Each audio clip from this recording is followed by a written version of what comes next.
In 1987, the world was blessed with A Nightmare on Elm Street Part 3, The Dream Warriors, which was the highest grossing Elm Street film at the time. It made almost as much as Part 1 and 2 combined.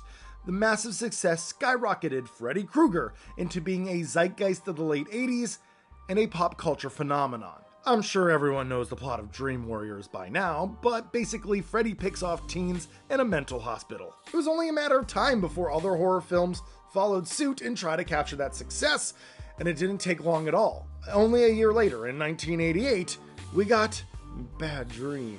Now, Bad Dreams is blatant in some of its plagiarism, but there are some nifty differences that will intrigue most Krueger fans. And as we do most of the time when we talk about proclaimed Elm Street ripoffs, we'll dip our toes into the surface level similarities before we dive into the plot and really break down the differences. And of course, we'll end with a rating that will determine if Bad Dreams really is a Nightmare on Elm Street ripoff. Welcome to the Hellbound Horror Show.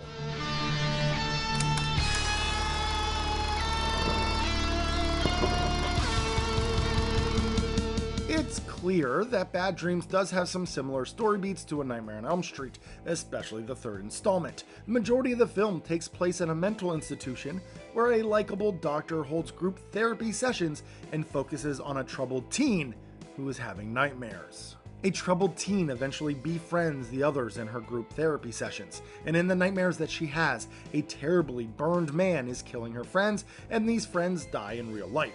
It is up to the doctor and the troubled teen to figure out how to stop the killings of the burned man. There are some smaller details too, like how most of the hospital staff doesn't believe the troubled teen or the doctor, and how the likable doctor eventually gets fired and has to help from the outside. Our lead is played by Jennifer Rubin, who played Taryn in A Nightmare on Elm Street Part 3. Charles Fleischer, who played the Doctor in A Nightmare on Elm Street Part 1, also plays a small part in Bad Dreams as well. So yeah, on paper, there are quite a few connections and similar plot elements, but how close is it really? You'll notice the differences right away. One of the major elements of Bad Dreams is that it deals heavily with cults.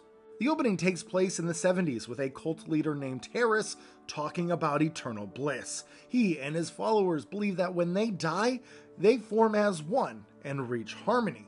That's why they call their cult Unity. Well, Harris may end up being a bit mad because he pours gasoline on all the women's heads, and then he pours gasoline all over the living room and proceeds to light a match. The whole place goes up in smoke.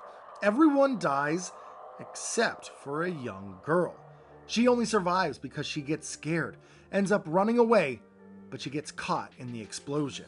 She is identified as Cynthia and is in a coma for 13 years. When she wakes up, she's in the hospital. She has no family and nowhere to go. She has some memory loss and the head doctor makes her do group therapy. He thinks that this will help her learn about the 1980s and help her cope with her new changes. She's in a group with people who have issues with anger and self-deprecation. Well, Cynthia begins to have nightmares about the cult leader Harris, who needs Cynthia dead so that Unity can be complete. He is terribly burned and slowly begins to kill her friends from group therapy.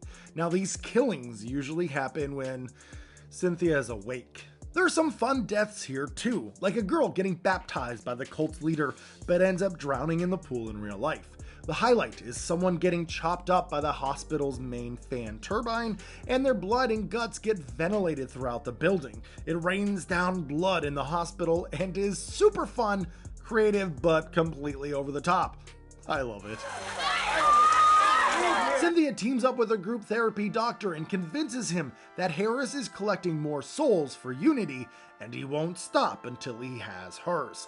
They have to stop the mad cult leader, but things may not be what they seem. You won't get me. So when you break it down, Bad Dreams definitely differs from A Nightmare on Elm Street. Sure, there are troubled teens, but they're troubled for different reasons. Sure, there's a burned killer attacking from beyond the grave in their dreams, but Harris is nothing like Krueger. He's calm, serious, eerily peaceful, and just creepy. It's a good contrast to Krueger's over-the-top, goofy, maniacal personality. And even though Jennifer Rubin's Cynthia does have some strong moments, her character never really fights back like a final girl would in an Elm Street movie. Elm Street girls kick butt. Cynthia is more of a victim in this role. The tone of the film is also very different. It's a tad bit more grounded compared to an Elm Street movie. Bad Dreams also has more space to breathe. Listen, I love Dream Warriors, and the script is far superior. But in execution, Dream Warriors feels rushed at times, and we never really get to breathe with the characters. Maybe that's just a hot take. In Bad Dreams, the characters aren't as compelling because of a poorer script, but I do think there is a better understanding of the characters on screen as each has some time to breathe and grow. They feel more grounded to me. So, what's good about Bad Dreams? The film looks great. It takes its time, but it's never slow. It's a methodical thriller that wants to crawl under your skin. The gore is pretty great too. There are some awesome moments, but overall it left me wanting more of that red stuff. Kills are fine and some are creative. Again, wanted to see more of the carnage from the kills, but I'm happy with what we got. The cast is great. There are some great cult horror movie actors here.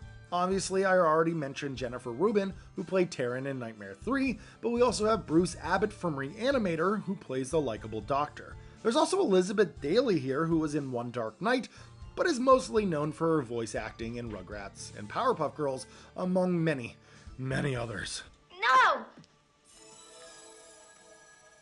It's not bullshit. Another thing I enjoyed was the cult aspect. It was foreboding and creepy. Cynthia was eternally bound to this cult, even from beyond the grave. She belongs with them, and seeing that struggle was really fun. The makeup for Harris was phenomenal. I wish the Nightmare on Elm Street remake would have used this makeup instead. What's there to hate about Bad Dreams? Honestly, not a ton, at least for horror fans. I feel like the film is decent, but there were a few issues that kept it from being as beloved as other films.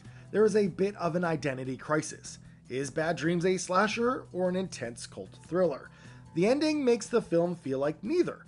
Bad Dreams wanted to be a franchise, but the theatrical ending doesn't leave wiggle room for there to be a sequel. There was an alternate ending that wasn't used and would have worked much better with leaving the door open for a sequel.